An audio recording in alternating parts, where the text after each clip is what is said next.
Good evening and welcome to lecture 22 of EDC2. That is the parameters and characteristics of operational amplifier. First we start with terms and parameters of operational amplifier. Below are the important terms and parameters related with operational amplifier as explained. First one is inverting input terminal, this one which is having a negative sign. The input given at the negative terminal of op amp is called inverting input. On giving input at the inverting terminal and the other terminal grounded, we get inverted, that is out of phase output. So output will be out of phase if we give input at this particular terminal only. Second is non-inverting input.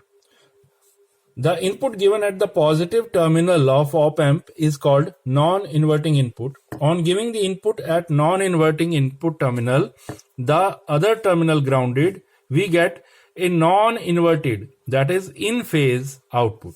Third is differential voltage gain, AD.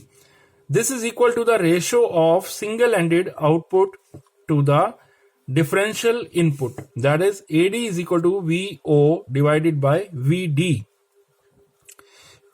AD is the differential voltage gain, VO is the output of differential amplifier, that is differentiator, and VD is the difference of input voltage signals. Fourth is input and output voltages. The voltage given at the input of an op amp is called input voltage. This is generally equal to the difference of the inverting and non-inverting inputs. The voltage obtained at the output terminal of an op amp is called output voltage. This may be in phase or out of phase with the input. Fifth is input and output offset voltages. The input offset voltage is the differential voltage between two input terminals of an op amp without any external input applied. This is the input voltage which should be applied between the input terminals in order to force the output as 0. Now here we see that input and output offset voltage. So this is the input offset voltage. The input offset voltage exists due to the input offset voltage. This exists due to mismatching between the inputs. It is not possible to get two transistors with matching characteristics. As a result, the collector current of the two transistors will be unequal and will cause differential output voltage from the first stage. The output is amplified in following stages, thus amplifying the effect of mismatching. The above discussion which can now be summarized as the input offset voltage is the voltage which must be applied at the input terminal to balance the op amp.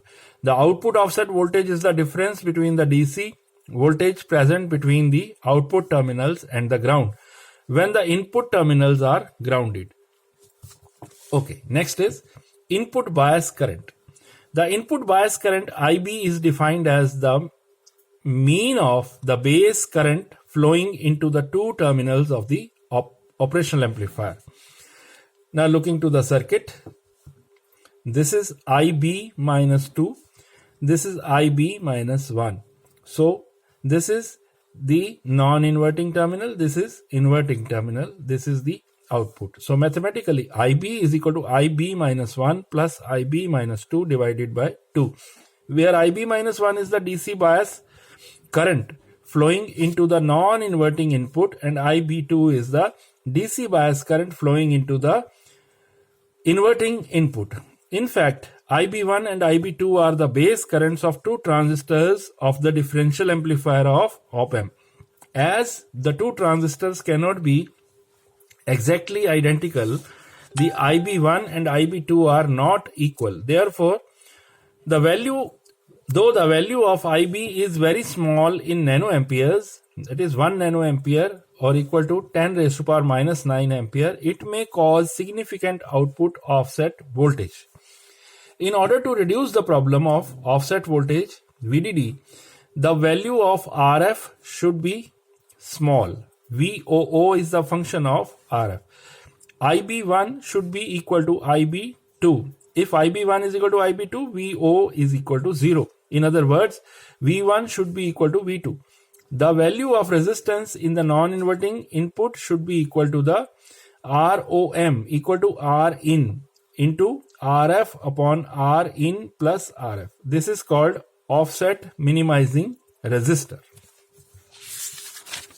Now next is the offset voltage or null adjustment. Offset adjustment or the null adjustment. Here this is 1, 4 and 5 terminal of the IC which is used for offset voltage or null adjustment. One of the significant features of op-amp is the offset voltage null adjustment. 741 family of op-amp have pin number 1 and 5 for this purpose. The pot can be connected between 2 points and wiper of the pot is connected to pin number 4 for adjustment. The typical range of offset voltage adjusted for this op-amp is 15 millivolts. Now input offset current. The input offset current IO is equal to the algebraic difference of input base current IB1 and input base current IB2. IO is equal to IB1 minus IB2. Differential input resistor. The differential input resistance of the op-amp is defined as equivalent resistance measured at either of the input terminals, other terminals grounded. Its typical value is 2 mega ohms. 10th is input capacitance. The input capacitance of op-amp is equivalent capacitance measured at either of the input terminal where the other terminal is grounded. Its typical value is 1.5 picofarads or 1 picofarad is equal to 10 raised to power minus 12 farads. Next is large signal voltage gain. The large signal voltage gain of op-amp is the ratio of output voltage to the differential input voltage. A typical value is 20 into 10 raised to power 3. Now, output voltage swing. The output voltage swing is defined as peak to peak value of the output voltage. The output voltage of 741 op-amp is 26 volts peak to peak sine wave, or the swing is between minus 13 to plus 13. So this is minus 13, this is plus 13. That is total equal to 26 volts. CMRR. CMRR is very important term. Common mode rejection ratio. The readers can now understand that the basic operation of op-amp is to amplify the difference signal and reject the common signal. The noise at the input is common to both the input terminals, hence it is rejected and not amplified by the op-amp. This is very important feature of operational amplifier. A differential amplifier rejects the ground noise picked up by the cable connecting signals to the op-amp. It is therefore a noise-free device.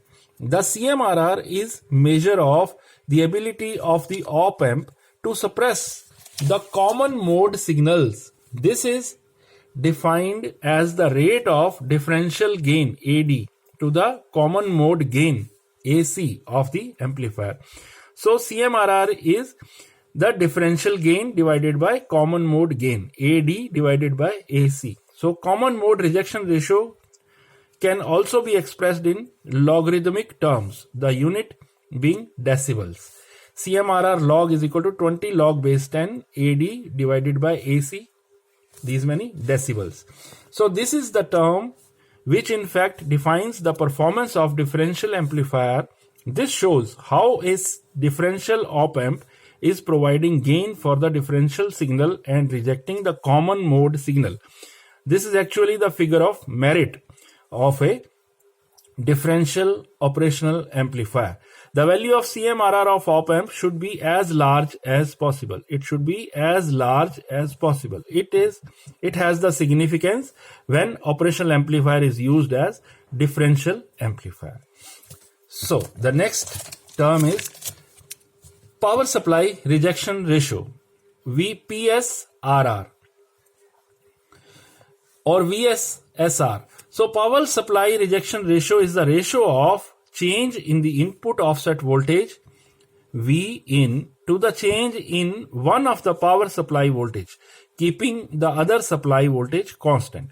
An ideal op amp should give zero output for zero or equal inputs, but practically we get some output in microvolts. This condition is known as offset.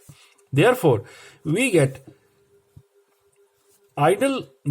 get ideal conditions, the op amp is given some input offset voltage as specified by the manufacturer. The voltage also depends upon temperature. Value of PSRR of an op amp should be as small as possible, and PSRR sometimes also called VSRR.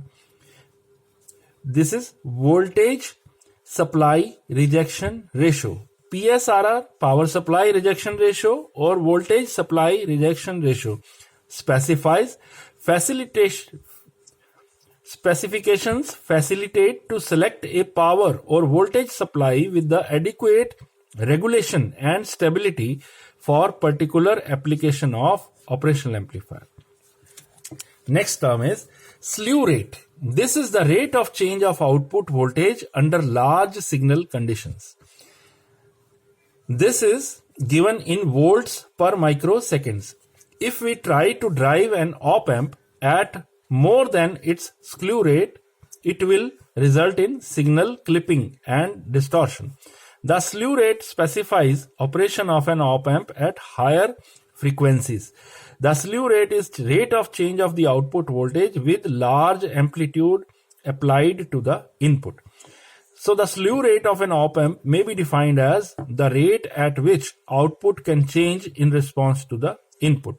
The slew rate more than published by the manufacturer on the op amp causes distortion in the sinusoidal outputs. Next is bandwidth. Bandwidth. An op amp is a wide bandwidth amplifier. The operation tends to be unstable due to positive feedback.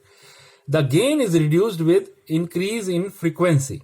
This happens due to internal compensation circuitry included in the op amp. In figure 7.18, this one, AO is the open loop gain, which is at low frequency, and the gain is very high. As the frequency of the input signal increases, the gain rolls off till it reaches the value of unity. The frequency at which the gain is unity is called unity gain frequency, F1. The bandwidth of an amplifier is O to F1 and is called unity gain bandwidth. So unity gain bandwidth, open loop gain into cutoff frequency. So F1 is equal to AO multiplied by FO. So the unity gain frequency equals to the product of gain and bandwidth of the amplifier as shown here. So this is the 70.7% of the maximum gain. From here we just calculate the FO, the output frequency of open loop gain. Okay, so this is the open loop gain. AO 70.7% is the of the open loop gain is this point, and at this point we calculate the frequency. So this is FO, and this one is the F1, that is the unity gain. So this is the closed loop response, this is open loop response, and here is the bandwidth, right? So next is the characteristics of operational amplifier. So an ideal op amp has following characteristics. First is infinite open loop gain. Second, infinite input impedance. Third is zero output impedance or resistance. Fourth is infinite bandwidth. Fifth is perfect balance. Sixth is zero drift. Seventh is infinite CMRR, that is common mode rejection ratio. And eighth is infinite slew rate. Next we see the applications of operational amplifier. First, the op-amp can be used to build amplifiers, filters, oscillators, power supply, regulators, comparators, wave shaping circuits, etc. It is a building block for analog computers for performing various mathematical operations like addition, subtraction, integration, etc. A novel feature of op-amp is that by changing the feedback impedance, its operation is appreciably changed. The op-amps were first used as analog computers, and the modern op-amp uses IC technology and often referred to as a basic linear analog IC. The IC op-amp are widely used as voltage to current converters and vice versa. Amplifier, DC instrumentation and other linear applications. The op-amps are used in non-linear analog systems such as amplitude modulators, logarithmic amplifiers, analog multipliers, square and triangular wave generators, etc. Fourth, the op-amp ICs possess all characteristics of monolithic ICs, that is small size, compactness, lightweight, etc. About 1/3 of all linear ICs are operational amplifier. These are replacing the conventional monolithic ICs as power consumption of op-amp is very less. Next and the last point is two op-amps 709 and 741 are general purpose op-amps. They are not designed for any special purpose. Few op-amps are designed for special purpose, that is for switching purpose, switching applications, for sustaining high temperature, having very high input impedance and so on. So these are the applications of operational amplifier. Thank you so much for attending my lecture. Keep sharing it with your friends and subscribe my channel.